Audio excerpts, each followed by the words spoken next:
লক্ষ্মীপুর সদর ৩ নং ইউনিয়ন বিএনপির সভাপতি টিটু চৌধুরীর নেতৃত্বে রাখালিয়া বাজার মিলগেট নামক স্থানে দিনে দুপুরে ফিল্মি স্টাইলে এক ভুক্তভোগীর বাড়ি দখল, হামলা, ভাঙচুর ও মালামাল লুটপাটের অভিযোগ উঠেছে।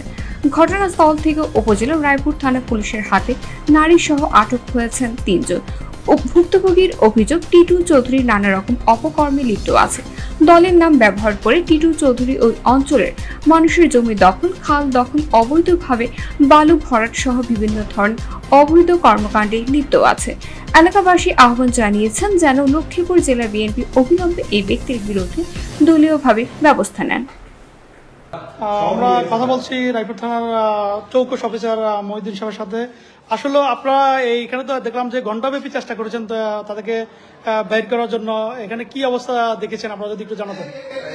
ঘরের ভিতরে দুটি অবস্থান করছে তারা, ফিরোজের ওয়াইফ আর ফিরোজের মেয়ে ঘরের ভিতরে দুটি অবস্থান করছে। আমরা আমরা অনেক পুলিশ আসছি, এতক্ষণ পর্যন্ত ওরা দরজা মেসেজ করে নেয়। আমরা সাধারণ ঘর দিয়ে উড়ার চেষ্টা করছি, আমাদেরকে মরিচের উড়া, তারপরে মরিচের এখানে আছে দেখেন, হ্যাঁ, তারপরে দরজা সব আগে ভাঙে ফেলছে, হ্যামার দিয়ে মাল সামান সব বাইরে ফেলা দিচ্ছে। আমরা এখানে দেখতে সব মাল সামান এখানে বাইরে, আমরা দেখেন যে পুলিশ মাল সামান বাইরে ফেলে দিয়েছে, ভাতের রান্না ভাত সব ফেলা দিচ্ছে।